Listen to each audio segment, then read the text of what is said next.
Oculus de los siéculos, facanos Deus omnipotes, tal servitio fere que denante la sua face gaudioso segamus. Amén. Un monje anónimo, en el siglo X, escribe las primeras palabras del castellano, una anotación en un margen de las glosas emilianenses, escritas en San Millán de la Cogolla, en el monasterio de Suso, el de arriba. En el mismo documento se recogen también las primeras palabras escritas en vascuence. Del monasterio solo queda la iglesia, donde se encuentra la tumba vacía de San Millán, pastor y ermitaño, apartado del mundo para vivir en oración, hasta su muerte en el año 574. En el pórtico se encuentran enterrados los 7 infantes de Lara, su ayo y 3 reinas de Navarra.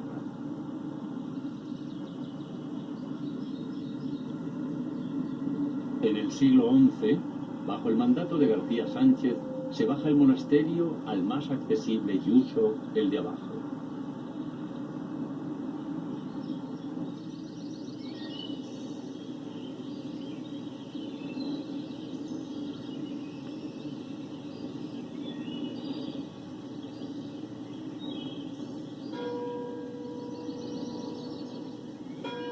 San Millán se constituye en aula del castellano desde su biblioteca y archivo, el más importante de Europa durante mucho tiempo, que alberga códices, valiosos ejemplares, documentos originales y otros tesoros.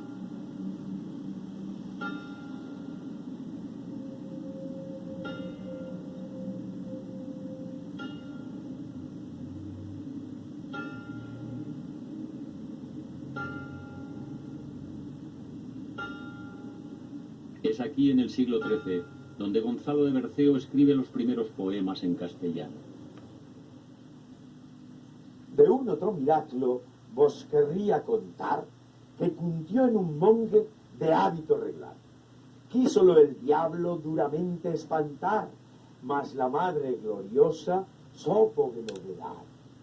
Pero que en sus pies no se podía tener, iba a la iglesia como solía hacer.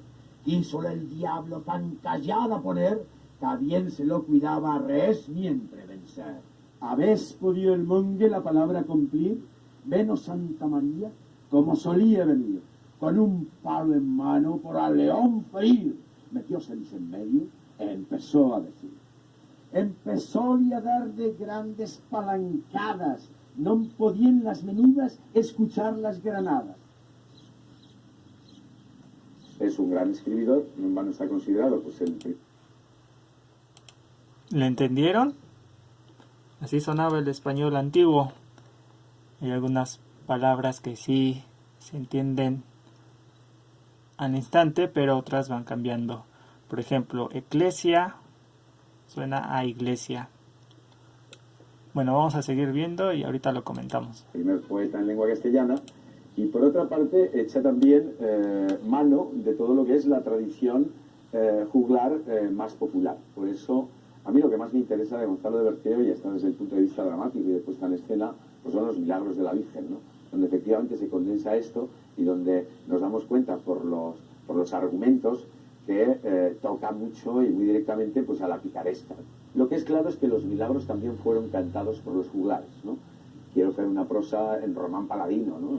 Una prosa en la cual pueda hablar con mi vecino, dice, no solamente con el cura nato y con los prelados y con los nobles. A la prosa en román paladino, román, romance, que viene de Roma, se refiere al castellano, a la prosa en lengua vulgar, en la lengua que ellos hablaban, ya no en la lengua de los nobles, de la iglesia, donde se escribía en latín culto. Ok, pongan mucha atención en estos cambios. En el monasterio se conjugan diferentes estilos.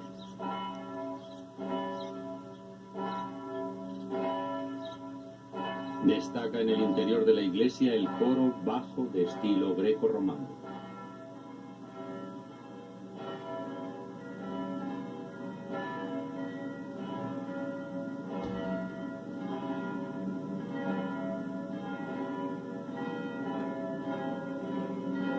El púlpito plateresco tallado en madera de nogal.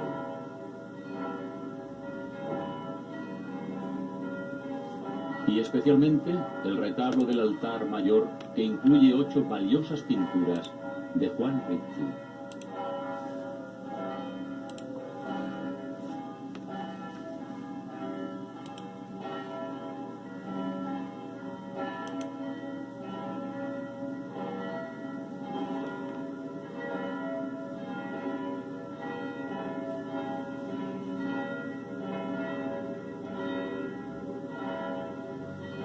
El edificio alberga numerosas obras de arte, entre las que se encuentran las arquetas con marfiles.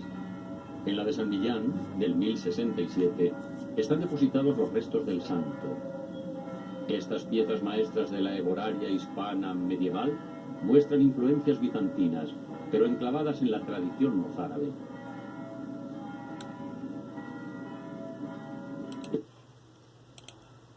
Aquí hay que ver que aparte de la escritura, como se va adaptando en España, va cambiando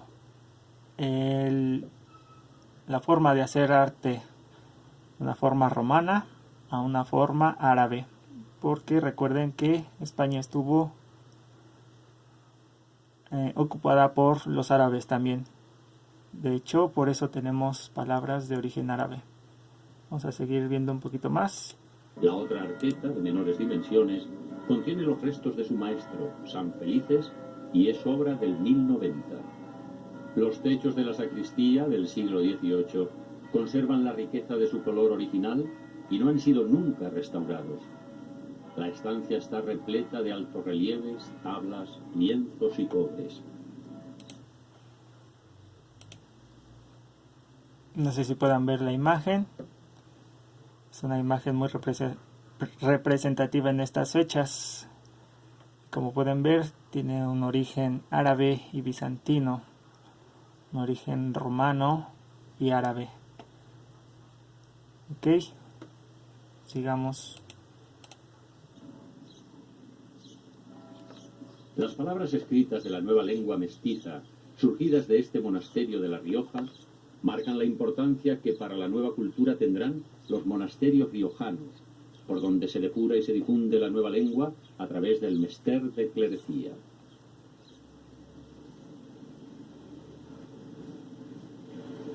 A poca distancia de San Millán se encuentra Cañas y su monasterio cisterciense. En el pueblo nace Santo Domingo de Silos, en cuyo monasterio se escriben las glosas silenses, segundo documento escrito de la nueva lengua. La iglesia del monasterio ejemplifica los dictados del arte cisterciense. La importancia de la luz como metáfora del estado de gracia hace que los muros prácticamente desaparezcan, reconvertidos en vanos de alabastro. La cabecera de la iglesia se convierte en fuente de luz para el recinto. Arcos ojivales, bóvedas de crucería, verticalidad y austeridad. Y hasta aquí le vamos a dejar. ¿Por qué vimos este video? Porque hoy vamos a ver dos temas. Vamos a empezar con los temas. Antes, no sé si tengan alguna duda. Ya les puse el link en el chat, por si quieren terminar de ver el video, cómo fue cambiando el castellano desde latín, pasando por el mozárabe, para llegar al español que nosotros conocemos. Ok, ¿no tienen ninguna duda? Muy bien. Vamos a ver, les digo que vamos a ver dos temas. Primer tema es el 1.3. Lo ponemos en el chat. ¿Qué dice el tema 1.3? Las palabras nacen, crecen, evolucionan y caen en desuso. Aquí hay que aclarar que no solo las palabras, sino las lenguas. Las lenguas también se originan. Las lenguas también se expanden, crecen, van cambiando y caen en desuso. El objetivo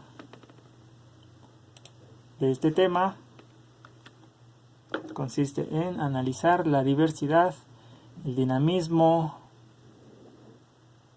crear una conciencia de la lengua mediante el análisis de la etimología, que ya lo hemos hecho.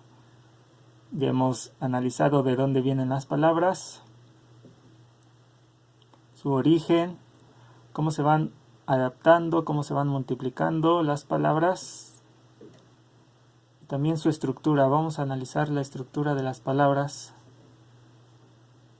y cómo va cambiando el significado. Ok. Voy a poner de una vez el siguiente tema que quiero abordar hoy. Obviamente sería el tema 1.4.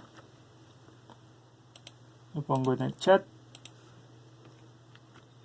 porque está muy relacionado con el tema 1.3 y los podemos ver juntitos. Tema 1.4.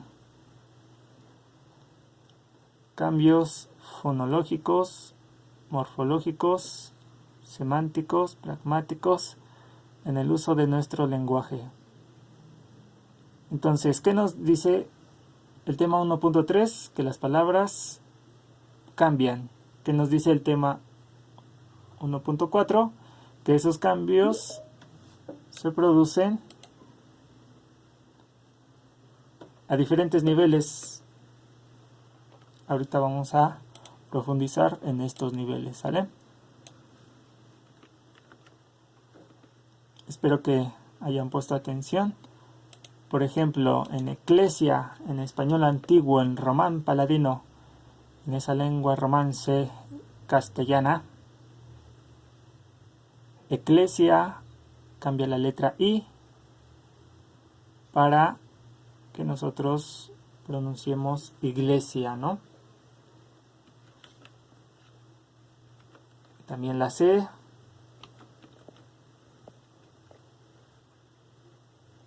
cambia al G. Entonces, en las palabras y en las lenguas hay cambios a diferentes niveles. Eclesia, iglesia. ¿Va? Bueno.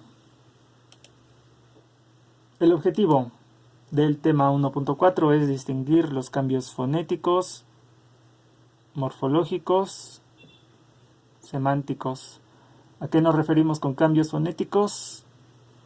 A los cambios de las letras, de los sonidos, de cómo escuchamos las palabras.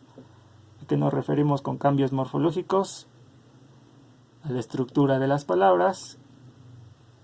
Y cambios semánticos se refiere al significado, cómo se interpretan las palabras de uso cotidiano.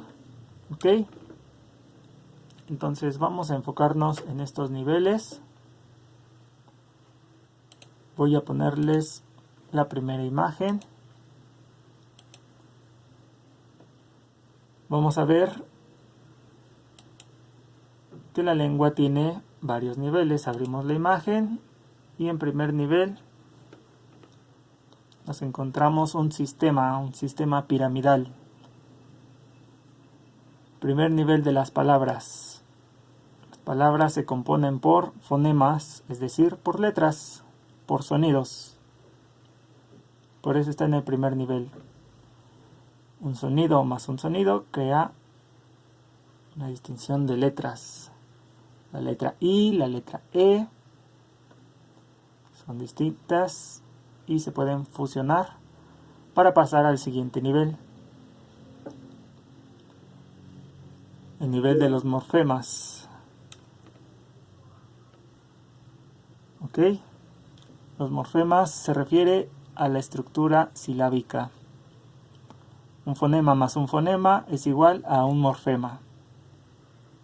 Y un morfema más un morfema, es decir, una sílaba más una sílaba,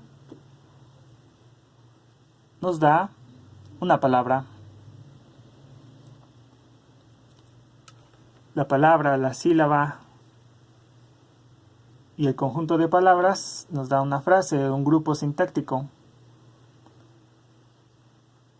¿Qué pasa si unimos una frase con una frase? Obtenemos una oración. Y oración más oración nos da un renglón, y un renglón más un renglón nos da un párrafo, y un párrafo más un párrafo nos resulta en texto. Entonces, Profe, ¿sí? ¿qué significa fonemas y morfemas? Muy bien. Nivel fonético. Fonético se refiere al sonido, a la letra. Por ejemplo, los cambios que se producen en la palabra eclesia, ¿cuáles son? ¿Cómo cambian las letras de eclesia a iglesia? Cambió la I por la E, cambió la C por la G.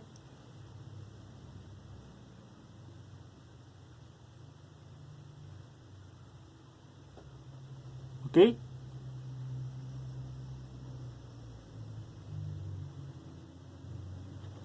Entonces, en el nivel fonético es en el nivel de análisis de los cambios en las letras, en los sonidos. El cambio I, el cambio E, el cambio J, el cambio K, el cambio G.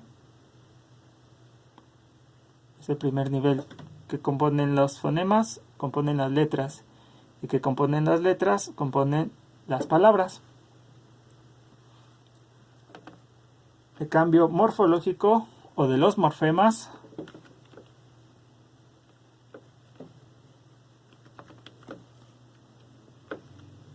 ese cambio en la estructura, en las sílabas, principalmente, en la unión de esas letras. Recuerden, fonema más fonema es igual a sílaba.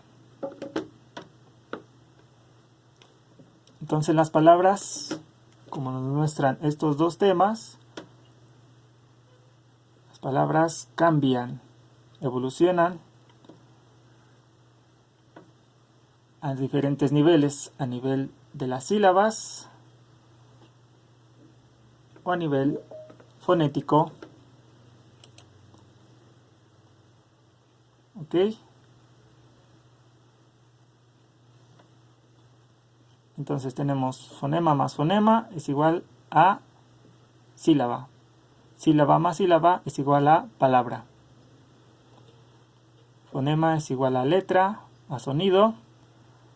Morfema es igual a sílaba o a una parte de la palabra.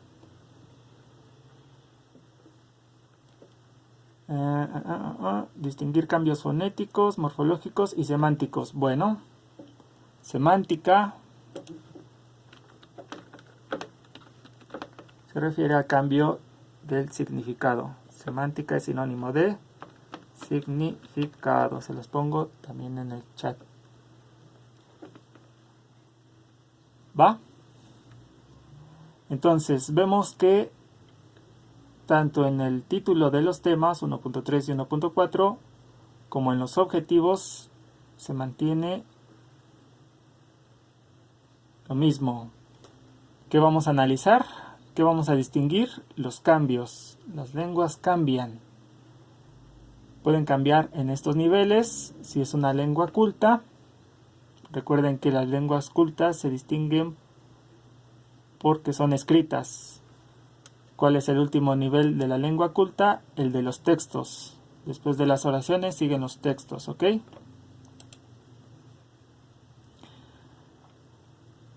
Tenemos que ser muy cuidadosos. Tenemos que poner mucha atención porque las lenguas a lo largo de las culturas son fluidos, son interpretados como algo que fluye. Por ejemplo, el discurso es ese texto que se pronuncia en frente de un auditorio. Tiene relación con curso. ¿Y qué es eso? ¿Qué es eso que... ¿Qué es ese discurso? Tiene que ver con correr, con fluir, con cambiar. Discurso, correr. En latín, Bueno, vámonos a su lengua hermana, el griego. El griego dice que las personas expresan palabras aladas.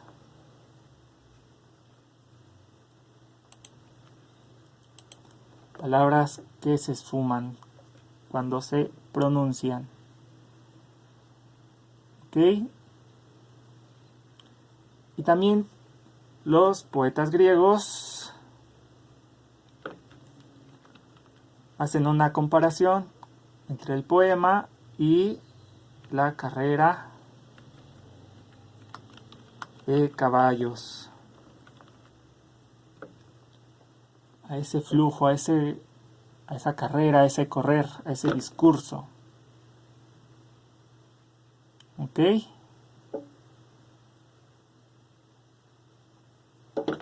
Entonces, también se puede decir hoy en día que cuando se habla mucho de un tema, hay ríos y mares de tinta.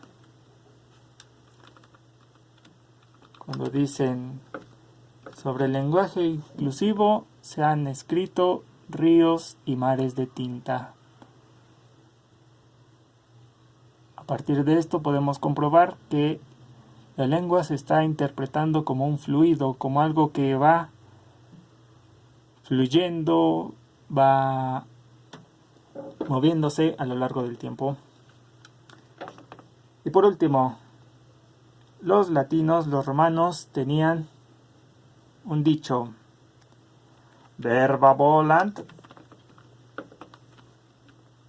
scripta manent.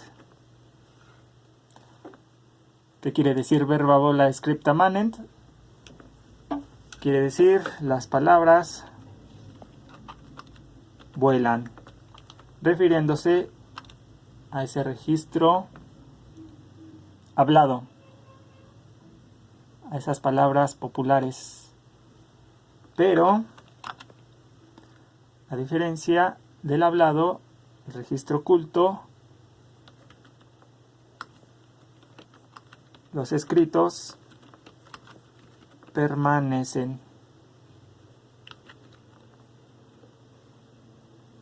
¿Ok? Lo popular se esfuma, fluye, evoluciona, se modifica. Mientras que los escritos permanecen, lo culto, lo que está en el diccionario. Entonces, una vez que tenemos esa imagen de que la lengua, tanto escrita como culta, como hablada, como popular, es un flujo gaseoso que se puede esfumar, o es un flujo líquido expresado en las tintas. Les voy a poner otra imagen.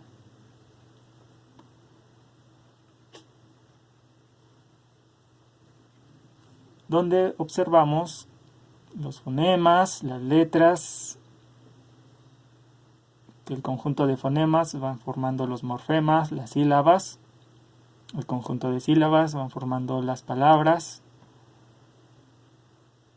el conjunto de palabras van formando las frases o sintagmas. Eso lo voy a recalcar: sintagma o sintaxis es sinónimo de frase. Y el conjunto de frases resulta en oración. Y las oraciones darán renglones, y los renglones darán párrafos, y los párrafos darán textos. Y aquí voy a hacer una pausa, arriesgándome a lo que voy a hacer a continuación. Pongan mucha atención. ¿Cuál es el factor que siempre permanece para que se dé ese cambio de la lengua? Quien me conteste, quien complete la siguiente frase, tendrá 10 en este curso. No, en este periodo que están listos. Las palabras, las lenguas cambian, ¿sí? 10, 9. Y las palabras cambian. Como digo, escribo verdad.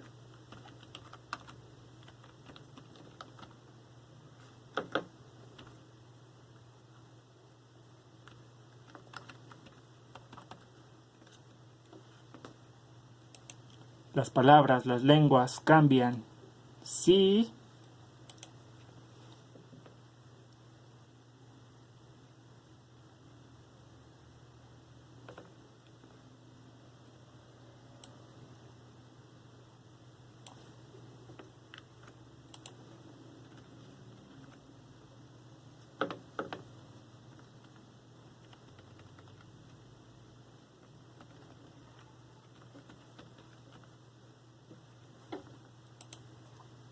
Se las dejo mucho más sencilla. Las palabras cambian, sí, cambian.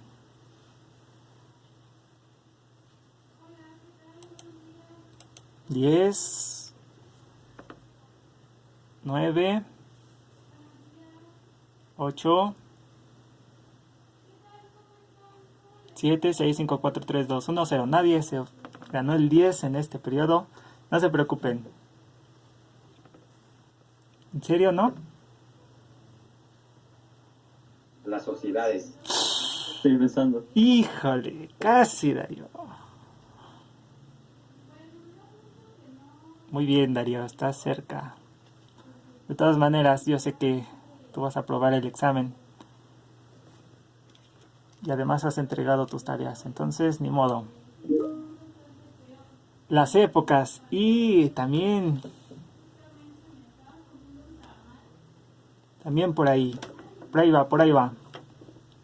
La respuesta era, las palabras cambian, sí, los hablantes cambian. Los hablantes, recuerden que el latín vulgar corresponde a la lengua que se habla. Si la lengua no se habla, pues no cambia.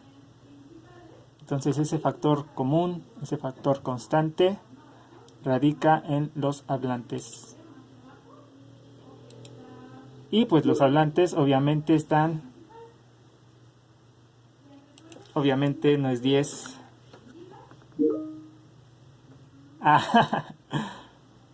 ¿No le pierdes, José Ángel? 5 es lo menos. No. Estudien para su examen.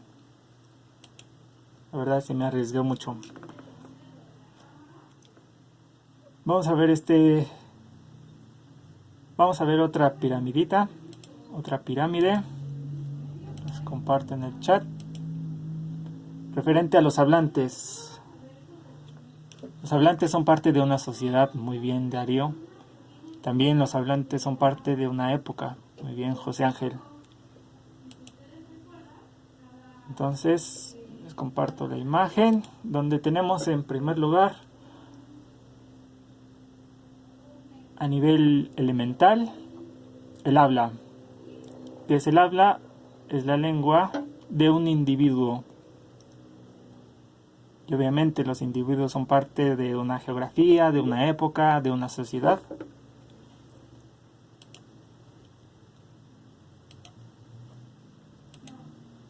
Pero el habla corresponde a la lengua de un individuo. La lengua es ese sistema de reglas entre un grupo de personas.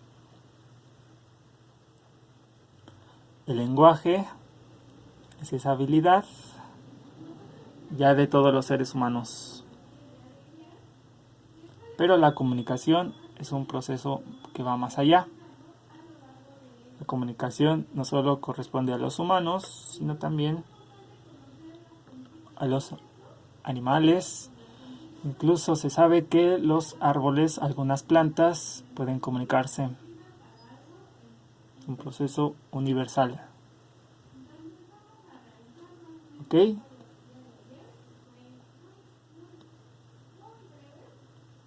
Y eso me refiero con pragmática, con ese sistema de interpretación de códigos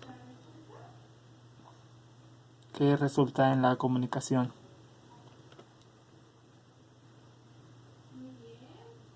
¿Ok? Y a nivel del lenguaje, pues nos podemos dar cuenta que el latín está emparentado con el español, y el español, aparte, no solo con el latín, sino también con el árabe, con el inglés, con el alemán, con otras lenguas, se puede emparentar. ¿Ok?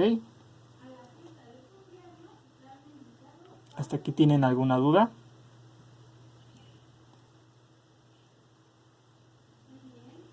¿No? Bueno, vamos a continuar.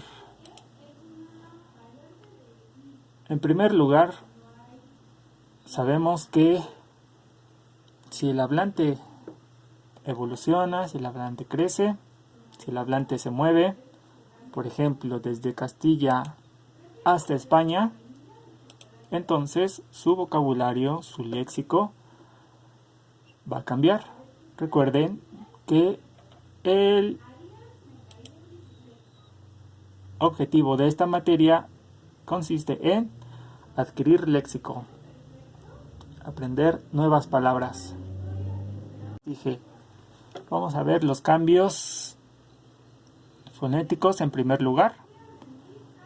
Melifluo, miel, melis. ¿Sí?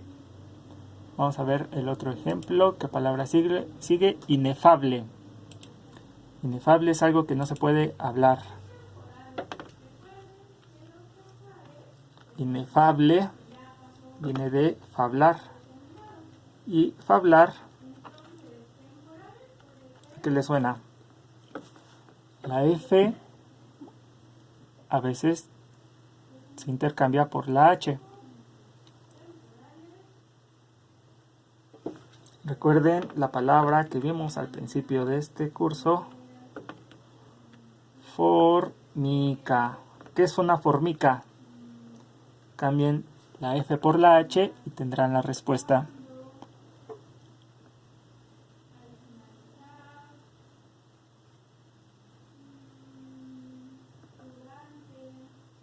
Ah, y también la C, hay que cambiarla.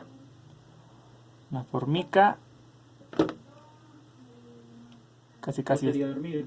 Exactamente, sería una hormiga. Muy bien.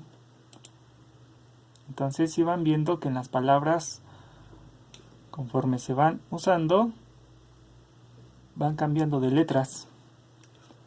Vamos a ver el otro ejemplo. Etéreo viene del griego aiter, el éter. Aiter, el diptongo ahí, cambia a e.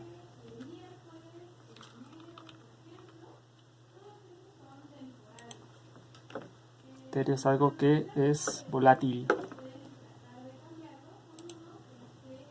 Limerencia.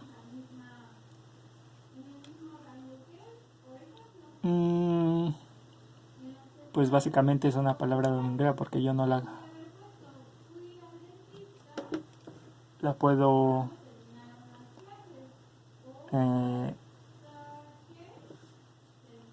analizar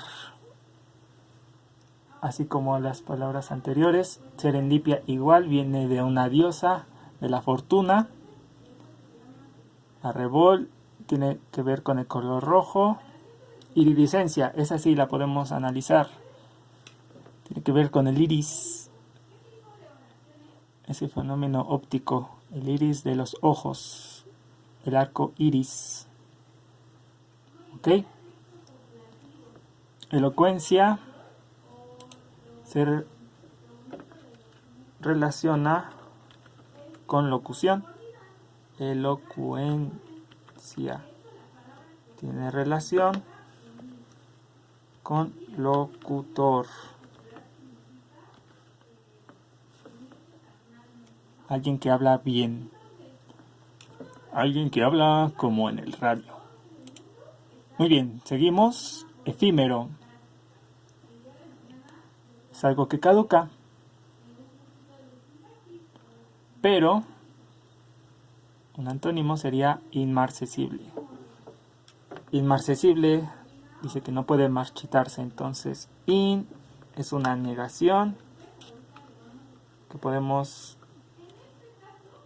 igualar a la palabra sin. Le añadimos una S nada más.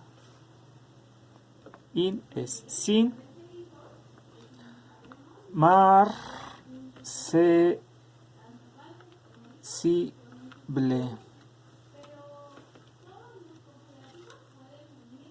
Vamos a cambiar. Mar se mantiene. La C también. Pero la E, la S cambian. Marchitable. Vamos a ponerlo en el chat para que no se pierdan. Que no se marchita. Inmarcesible. Si pueden ver el chat. Se refiere a lo que no se marchita, a lo que pocas veces muere. Se degrada. Muy bien. Espero que hayan visto los cambios fonéticos y morfológicos algunas veces no solamente cambia una letra, como en formica, sino cambian varias sílabas. Pero quiero que nos quedemos hasta estos dos niveles, estos dos primeros niveles, estos niveles elementales, ¿sale? ¿Tienen alguna duda?